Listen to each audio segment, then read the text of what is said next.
बिस्मिल्लाहिर्रहमानिर्रहीम, अस्सलाम वालेकुम। मैं हूं ईसा नकवी। आज हफ्ते का दिन है, 18 सितंबर है। गुज़श्ता रोज़ यानी कि जुमा 17 सितंबर बड़ी आलमी डेवलपमेंट्स और ख़बरों का दिन था, ख़ासतौर पर पाकिस्तान के हवाले से। जिस तरीके से न्यूजीलैंड की क्रिकेट टीम ने पाकिस्तान का दौरा मनसूख किया। इसके अलावा वज़ीर-ए-आज़म इमरान खान ताजिकिस्तान के दारुल हुकूमत दुशंबे में वज़रा की एक टीम के साथ शंघाई ताउन तंजीम के सरबराह इजलास में शिरकत के लिए मौजूद थे। साइड लाइन्स पर बहुत ही इंपॉर्टेंट और बहुत ही दिलचस्प डेवलपमेंट्स हुई हैं।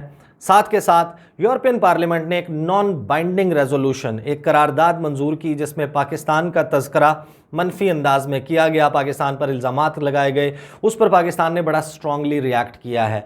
ये वो तमाम मामलात हैं जिनके हवाले से मेरे पास इनसाइड डिटेल्स भी मौजूद हैं। यकीनन आज और कल मैं अपने चैनल पर आने वाली वीडियोज़ में इनका तज़किरा ज़रूर करूँगा, लेकिन इस वीडियो में हम बात करेंगे आलमी महाज़राई में एक बड़ा और ड्रामाई मोड़ आया है। यह आलमी महाज़राई है चीन और अमेरिका के दरमियान। लड़ाई है दुनिया पर हुक्मरानी की कि कौन होगा सुपर पावर। अमेरिका अपना सुपर पावर का स्टेटस बरकरार रख सकता है या नहीं, जिसको चैलेंज कर रहा है चीन। और चीन के बढ़ते असर रसूख को रोकने के लिए अमेरिका ने मुख्तलिफ अलाइंसेस, इत्तहाद, उनको और अपने इत्तहादियों को सफ़ आरा किया है। मकसद है कि चीन का बढ़ता असर रसूख कम या फिर ख़त्म किया जाए, उसकी ग्रोथ को रोका जाए। ये ममालिक हैं जिन्होंने मिलकर चीन के साथ लड़ना है, लेकिन ये चीन के साथ लड़ते लड़ते अब आपस में लड़ पड़े हैं और लड़ाई इस हद तक बढ़ गई है। ख़ासतौर पर अगर G7 ममालिक की बात की जाए कि फ़्रांस जैसा अहम मुल्क, उसने अमेरिका और ऑस्ट्रेलिया से अपने सफ़ीरों को वापस बुला लिया है। ये लड़ाई क्या है, क्यों हुई, ये लड़ाई किस तरफ जाती हुई दिखाई दे रही है, इसके हवाले से तो मैं बात करूंगा। साथ ही ये भी देखने की कोशिश करेंगे कि G7 ममालिक, ग्रुप ऑफ 7, दुनिया की अमीर तरीन जमहूरियतें, दुनिया की जदीद तरीन अस्करी कुव्वतें, ये जो ममालिक हैं, इनमें से क्या मज़ीद डिफेक्शंस या फिर इनकी लड़ाई बढ़ सकती है। कुछ ममालिक चीन के साथ इस महाज़राई, इस लड़ाई में चीन के साथ की तरफ झुकाव ना भी हो, लेकिन क्या न्यूट्रल होने की तरफ जा रहे हैं। ये मामला बहुत दिलचस्प है क्योंकि ये मामला जुड़ा हुआ है ऑकस इत्तहाद से। 15 सितंबर को मैं ब्रीफली बता देता हूँ इसके हवाले से, क्योंकि मैं एक डिटेल्ड वीडियो कर चुका हूँ। कमेंट्स बॉक्स में वो पिन है, वो वीडियो, और उसमें वो तमाम तफसील मौजूद है जो आप ऑकस इत्तहाद के बारे में जानना चाहते हैं या समझना चाहते हैं उसको। ये एक नया इत्तहाद है जो अमेरिका ने लॉन्च किया है। इसमें 3 ममालिक शामिल हैं, ऑस्ट्रेलिया, बरतानिया और अमेरिका। और इस इत्तहाद के तहत ऑस्ट्रेलिया को इंडो पैसिफिक रीजन में, इंडियन ओशन में और पैसिफिक ओशन में चीन का मुकाबला करने के लिए जदीद तरीन हथियार फराहम किए जाएंगे। और इनिशियली जो तय हुआ है कि सबमरीन्स, एटमी आबदोज़ें जो हैं, न्यूक्लियर पावर्ड सबमरीन्स, वो ऑस्ट्रेलिया को फराहम की जाएंगी। अब इस सारे मामले पर फ्रांस जो है वो बहुत सीखता हुआ, क्योंकि फ्रांस का 2016 से तकरीबन 66 अरब डॉलर्स का आगाज़ में इस जो माहिदा है, इस डिफेंस डील का जो तखमीना था वो तकरीबन 50 अरब डॉलर था, लेकिन बाद में रिवाइज़ होकर ये बना 66 अरब डॉलर्स का माहिदा था फ्रांस और ऑस्ट्रेलिया के दरमियान, जिसको डील ऑफ सेंचुरी इन्होंने कहा था। और जिसके तहत 12 सबमरीन्स, डीजल पावर्ड सबमरीन्स जो हैं, वो डीजल की तवानाई से, कुव्वत से चलने वाली आबदोज़ें, वो बनाकर देनी थी फ्रांस ने ऑस्ट्रेलिया को। अब हुआ ये कि ऑस्ट्रेलिया और अमेरिका और बरतानिया, इन 3 ममालिक ने चुपके चुपके ये माहिदा कर लिया। चुपके चुपके मैं क्यों कह रहा हूँ, क्योंकि फ़्रांस को इसकी कानो कान खबर नहीं होने दी गई। और फ़्रांस को जो बहुत ज़्यादा गुस्सा है, एक तो ये डील कैंसिल होने का, क्योंकि अब फ्रांस 66 अरब डॉलर्स की ख़तीर रकम की इस डील से जो है वो महरूम हो गया है। इस पर रिएक्ट कैसे किया है, एक बात अपने जहन में रखिएगा कि ये जो बड़े ममालिक हैं, ये G7 ममालिक हैं, जिनमें Canada, France, Germany, Italy, Japan, UK और यूनाइटेड स्टेट्स शामिल हैं। इनके जो तरीक़ाकार है और जो वारदात का तरीका है वो बहुत ही इंटरेस्टिंग है और बहुत सारे लोग इसको समझ नहीं पाते। ये थ्रेट परसेप्शन क्रिएट करते हैं कि ख़तरा जो है वो बना कर पेश किया जाता है, फिर थ्रेट भी क्रिएट करते हैं, कॉन्फ्लिक्ट्स क्रिएट करते हैं, और फिर उन कॉन्फ्लिक्ट्स को वॉर्स में कन्वर्ट किया जाता है, जंगों में, तनाज़ात को जंगों में कन्वर्ट किया जाता है, और फिर वो जंगें लड़ने के लिए असलहा बेचते हैं मुख्तलिफ ममालिक को। दुनिया को जो वेपन्स की सप्लाई है वो इन 7 ममालिक की तरफ से जो मेजर चंक है, जो सबसे ज़्यादा सप्लाई ऑफ वेपन्स है, वो इन ममालिक की तरफ से की जाती है। जाहिर है कि ये इनके मफादात इनको जोड़ते भी हैं, लेकिन इनके मफादात इनके दरमियान दूरियों का सबब भी बनते हैं, और यही मामला यहाँ पर नज़र आता है। ये डील जिस तरीके से फ्रांस के हाथ से निकली और अमेरिका ने यह तय किया कि हम अब ऑस्ट्रेलिया को एटमी आबदोज़ें फराहम करेंगे, इस सारे मामले ने लड़ाई शुरू की।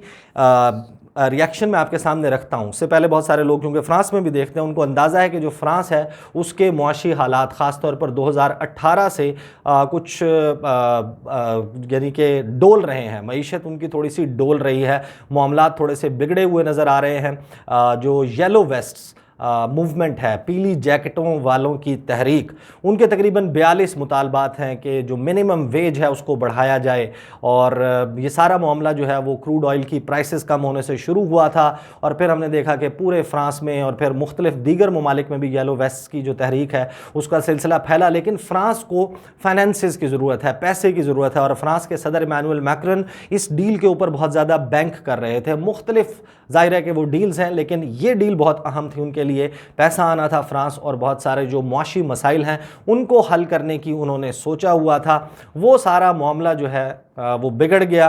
जो फ्रांस में हैं लोग उनको मालूम है, वो जानते हैं कि एक नारा लगता है dans la rue in the streets, और किस तरीके से फ्रांस में वैसे भी बड़े दिलचस्प किस्म के जो है वो एहतजाज होते हैं, लेकिन वीडियो का क्योंकि मौजू वो नहीं है, कभी इसके ऊपर यकीनन बात करेंगे कि dans la rue जब होता है कि इन द स्ट्रीट्स, तो how people come down in the streets और प्रोटेस्ट, वहाँ पर फिर वायलेंट प्रोटेस्ट होते हैं, पेट्रोल बम्स फेंके जाते हैं। लेकिन ये क्योंकि मौका नहीं है उसका, तो मैं आपके सामने एक तो फ्रांस ने किया क्या वो रख देता हूँ। न्यूयॉर्क टाइम्स के कुछ इक़्तिबासात जो है वो मैं आपके सामने रखूँगा, और फिर कुछ इंटरेस्टिंग फैक्ट्स मैंने सामने रखे हैं, कुछ इंटरेस्टिंग स्टेटमेंट्स हैं इमैनुअल मैक्रॉन की, और वो एक और मुल्क जो कि G7 के हाथों से, ग्रुप ऑफ 7 में से स्लिप होता हुआ दिखाई देता है। ज़ाहिर है कि G7 तो बरकरार रहेगा, लेकिन ये मुल्क जो है वो अमेरिका के इत्तेहादियों में क्या पूरे दिल के साथ, दिल जमी के साथ शामिल है या नहीं, और उसकी रिप्लेसमेंट पर भी कोई आ सकता है, इस पर बात कर लेंगे।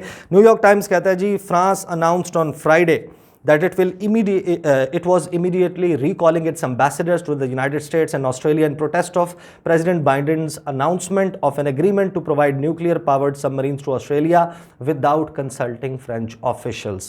लेकिन मामला सिर्फ कंसल्टेशन का नहीं है, फ्रांस ने यह ऐलान कर दिया, और इसके हवाले से जो फ्रांस के फॉरेन मिनिस्टर हैं लॉदगियां की जो स्टेटमेंट है, अगर आप उसको देखें तो उससे अंदाज़ा होता है कि वो पूरी फ्रेंच जो इस्टेब्लिशमेंट है उसका ये कंसेंसस था कि ये फ़ैसला करना जो है वो अब बहुत ज़रूरी हो चुका है। वो कहते हैं कि at the request of the president of the Republic, के सदर इमैनुअल मैक्रॉन की दरख्वास्त पर, I have decided to immediately recall our 2 ambassadors to the United States and Australia to Paris for consultations। के अभी तो उन्होंने कहा कि हमने मशावरत के लिए बुलाया है, आर्जी तौर पर बुलाया है, लेकिन फिर वो कहते हैं कि this exceptional decision is justified by the exceptional gravity of the announcements made on 15 September by Australia and the United states.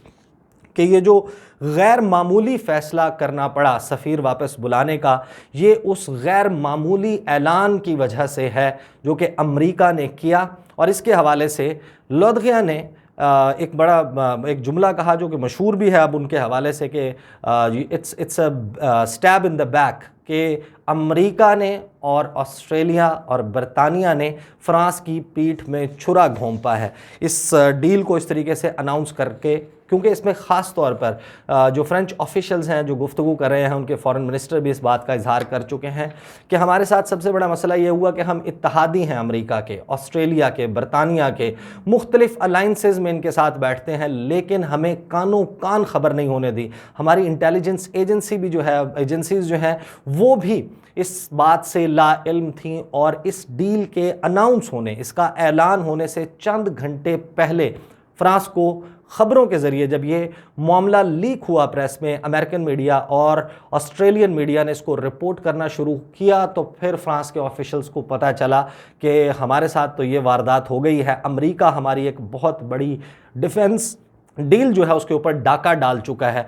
और ये सारा मामला उन्होंने उनके ज़ाहिर है कि एक परेशानी, एक एम्बैरेसमेंट भी है उनके अपने लोगों के सामने कि वो किस तरीके से उनको बताएं कि हम जो अपनी इंटेलिजेंस एजेंसी को और अपने इदारों को बड़ा रेट करते हैं, उनको ये मालूम ही नहीं था कि उनका एक इत्तेहादी मुल्क उनके ही डिफेंस डील के खिलाफ किस किस्म का काम कर रहा है। तो ये बात जब उन्होंने की, उसके बाद अमेरिका की तरफ से जो रिस्पांस आया कि हमने तो बड़ी कोशिश की थी कि वॉशिंगटन में जो फ्रांस के सफ़ीर हैं उनके साथ एक मीटिंग अरेंज हो जाए, और इसी तरीके से जो ऑस्ट्रेलिया है उसने कोशिश की थी कि कैनबरा में जो सफ़ीर हैं फ्रांस के उनके साथ मीटिंग हो जाए, और इन दोनों ममालिक के जो पेरिस में सफ़ीर मौजूद हैं उन्होंने जो फ्रांस की फॉरेन मिनिस्ट्री है वहाँ पर मीटिंग्स की कोशिश की। लेकिन ये कोशिश बुध की सुबह, जिस दिन ये मुआहदा किया जाना था, उस दिन इसका एफर्ट शुरू किया गया, और ये मुआहदा होते होते ये मीटिंग्स जो हैं वो तय नहीं पा सकीं, और अमेरिका इनको एतमाद में नहीं ले सका। इस सारे मामले के ऊपर फिर साथ में ज़ाहिर है कि जो सप्लीमेंट्री स्टेटमेंट्स हैं वो बेतहाशा हैं, वहाँ का मीडिया रिएक्ट कर रहा है, ऑप-एड्स लिखे जा रहे हैं, उनके मुख्तलिफ ऑफिशल्स जो हैं वो स्टेटमेंट्स दे रहे हैं, और वो इसको सीरियस ब्रीच ऑफ ट्रस्ट करार दे रहे हैं, और वो ये कह रहे हैं कि इत्तेहादी ऐसे होते ही नहीं, इत्तेहादियों के दरमियान ये सब कुछ नहीं होता। इस सारे मामले में ज़ाहिर है कि अब ये लड़ाई मज़ीद बढ़ेगी, इसका दायरा फैलेगा, उसके ऊपर तो मैं यकीनन बात करता रहूँगा, लेकिन ज़रा जायज़ा ले लेते हैं। कुछ अहम फैक्ट्स मैं आपके सामने रख देता हूँ कि किस तरीके से G7 ममालिक जो हैं, जिन्होंने 12 जून को ये फ़ैसला किया था कि वो चीन के ख़िलाफ़ सफ़ आरा होंगे, चीन के ख़िलाफ़ जो उनका बेल्ट एंड रोड इनिशिएटिव है उसके ख़िलाफ़ B3W इनिशिएटिव लॉन्च किया जाएगा। इस पर मैं एक सेपरेट वीडियो ज़रूर करूँगा कि B3W जो है वो उसका अब फ्यूचर क्या होगा इन तमाम मामलात के बाद, इस पर तो यकीनन बात करेंगे। अभी ज़रा मैं आपके सामने रख देता हूँ कि हुआ क्या। Canada, France, Germany, Italy, Japan, UK और यूनाइटेड स्टेट्स, कार्बिस बे में खड़े होकर इन्होंने कहा कि हम ये लॉन्च कर रहे हैं, और अमेरिका जो है वो और उसके इत्तेहादी मुकाबला करेंगे चीन का। कुछ साइड बाय साइड डेवलपमेंट्स चल रही हैं। चीन जो है वो ज़ाहिर है कि ये तमाम आलमी सियासी मंजरनामा है, इसमें मुख्तलिफ ममालिक हैं, उनके तजारती रवाबित मौजूद हैं। इस वक्त भी अगर बात की जाए तो तमाम तर लड़ाई और महाजराई के बावजूद चीन और अमेरिका दुनिया के सबसे बड़े ट्रेडिंग पार्टनर्स हैं, और ज़ाहिर है कि ये जो ट्रेड है वो चाइना के फेवर में है। चाइना की एक्सपोर्ट्स जो हैं वो लगभग 452 से 453 अरब डॉलर्स की हैं, जबकि चाइना जो इंपोर्ट करता है अमेरिका से वो 108 के करीब। तो कुल मिलाकर कोई 560 अरब डॉलर्स की बायलैटरल ट्रेड है, लेकिन इसमें जो इसका फ़ायदा है वो चीन को ज़्यादा होता है। लेकिन जाहिर है कि चीन के जो तजारती ताल्लुकात हैं वो किसी एक मुल्क के साथ नहीं हैं। ये G7 ममालिक, बड़े बड़े ममालिक, इनकी मईशतें भी चीन की मईशत के साथ जुड़ी हुई हैं। उसमें फ़्रांस की बात की जाए, जर्मनी की बात की जाए, ये ख़ास तौर पर क्योंकि जो यूरोपियन यूनियन है EU, वो चाइना के one of the biggest largest trading partners में से है। और अगर EU में जो यूरोपियन यूनियन के ममालिक हैं उनमें बात की जाए तो सबसे बड़ा जो ट्रेड पार्टनर है चाइना का वो है जर्मनी। हाफ, तकरीबन जो आधी एक्सपोर्ट्स हैं पूरे यूरोप की, जो कुल मिलाकर एक्सपोर्ट्स हैं उसकी हाफ एक्सपोर्ट्स जो हैं वो जर्मनी करता है चाइना को। तो जर्मनी जो है वो भी बड़ा करीब महसूस होता है। अब ये जो सारा मामला हुआ, G7 ममालिक का सरबराह इजलास हो गया, उसके बाद नेटो सरबराह इजलास ब्रसल्स में हो गया। उसके बाद आपको याद होगा कि अमेरिका के सदर जो बाइडन ने मुलाकात की थी जो रूस के सदर हैं व्लादिमीर पुतिन उनके साथ, वो समिट हुआ। उस समिट के बाद एक प्रपोज़ल दिया गया, वो प्रपोज़ल जो है वो जर्मनी और फ्रांस ने मिलकर दिया था। इन दो ममालिक ने कहा कि अगर अमेरिका अपने इस एक ऐसे मुल्क को जिसको वो इतना दुश्मन समझता है उसके साथ टॉक्स कर सकता है, मुलाकात कर सकता है, नेगोशिएशंस हो सकती हैं, बातचीत हो सकती है व्लादिमीर पुतिन और जो बाइडन के दरमियान, तो क्यों ना हम भी इस सिलसिले का आगाज़ करें। तकरीबन 24-25 जून के करीब ये मूव हुई थी, और इस मूव में जो प्रपोज़ किया गया था वो फ्रांस और जर्मनी की तरफ से यूरोपियन यूनियन को कहा गया था कि बातचीत करते हैं व्लादिमीर पुतिन के साथ। उसको जो यूरोपियन ममालिक हैं, दीगर ममालिक हैं, उन्होंने अमेरिका के प्रेशर पर उस प्रपोज़ल को रद्द कर दिया था, रिजेक्ट कर दिया था। जिसके बाद जो क्रेमलिन है, जो रूस का ऐवान सदर है, उसकी तरफ से बयान आया और उन्होंने ये कहा कि EU will regret rejecting France's and Germany's proposal. Putin remains interested in establishing good relations and working relationship between Moscow and Brussels. तो ये वो मामला था। हालांकि इससे पहले 17 जून को एंगेला मर्केल जो कि जर्मन चांसलर हैं, उन्होंने ये कहा था कि find the right balance in our approach towards Beijing. उन्होंने ये कहा था कि ये जो चीन को, और ये मामला सिर्फ 12 जून जब ये G7 समिट हुआ था उसके चंद ही रोज़ के बाद था, उन्होंने कहा कि एक राइट बैलेंस ढूंढने की कोशिश करनी चाहिए।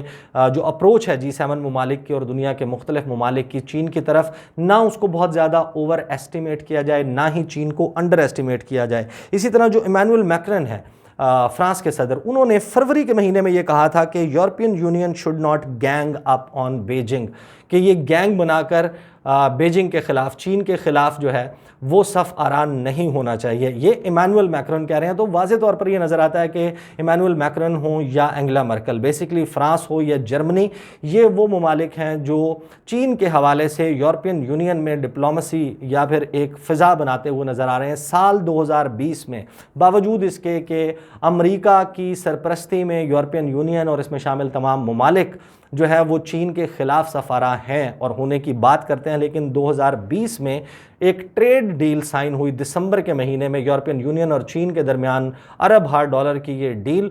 और इस डील को बेसिकली इसके लिए जो सबसे ज़्यादा काम किया था वो जर्मनी और फ्रांस ने किया था, क्योंकि सदारत जो है वो जर्मनी के पास मौजूद है इस वक्त यूरोपियन यूनियन की, और 2022 में ये सदारत जानी है फ्रांस के पास। तो फ्रांस के पास जब सदारत मौजूद होगी तो रेटिफाई होगी, इस जो डील है उसकी तौसीक की जाएगी, जिसके बाद इसके ऊपर अमल का आगाज़ हो जाएगा। तो इमैनुअल मैक्रन जो इस वक्त ये समझते हैं कि यूरोपियन यूनियन में लीडर एंगेला मर्केल वैसे भी रिटायर हो रही हैं, तो यूरोप का फेस मैं हूँगा, ब्रेग्जिट हो चुका, बरतानिया निकल चुका, बरतानिया के साथ वैसे भी नॉर्दर्न आयरलैंड के हवाले से जो उसके जो प्रोटोकॉल्स हैं उनके मामले पर ब्रेग्जिट के बाद उनके दरमियान एक फूट ऑलरेडी मौजूद है, और फिर बरतानिया, ऑस्ट्रेलिया और अमेरिका मिलकर ये जो सब कुछ करें, इसने बाकायदा वो फ़िज़ा बना दी। और इसी फ़िज़ा में 5 जुलाई को, और इसके ऊपर फिर बड़ा रिएक्शन आया, 5 जुलाई को एक वर्चुअल समिट हुआ। उस समिट में सरबराह इजलास में जो चीन के सदर हैं शी जिनपिंग,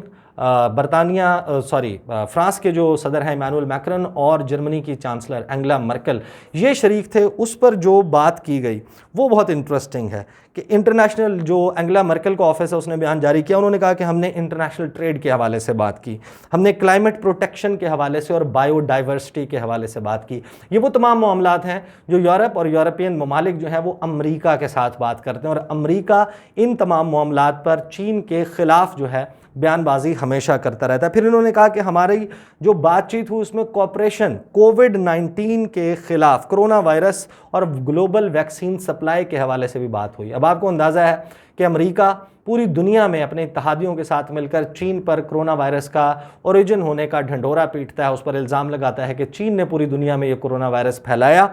लेकिन यहाँ पर फ्रांस और जर्मनी के टॉप ऑफिशियल्स शी जिनपिंग के साथ कोविड-19 और ग्लोबल वैक्सीन सप्लाई के हवाले से बात कर रहे थे। फिर उन्होंने कहा कि हमने इंटरनेशनल और रीजनल इश्यूज़ के हवाले से भी तबादला ख्याल किया।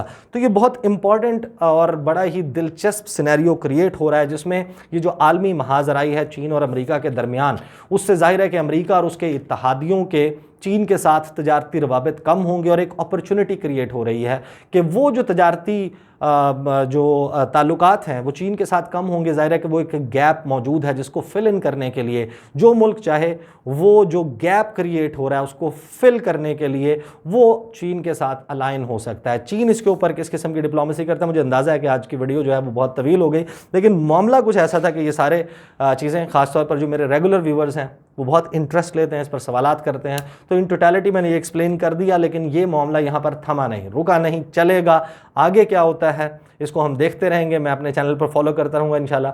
अगली वीडियो में न्यूजीलैंड वाला मामला, दुशंबे वाला मामला और यूरोपियन पार्लियामेंट वाला मामला आने वाली वीडियोज़ में इंशाल्लाह आज और कल आपके सामने रखूँगा। अगली वीडियो में आपके साथ मुलाकात होगी। मुझे इजाज़त दीजिए। अल्लाह हाफ़िज़।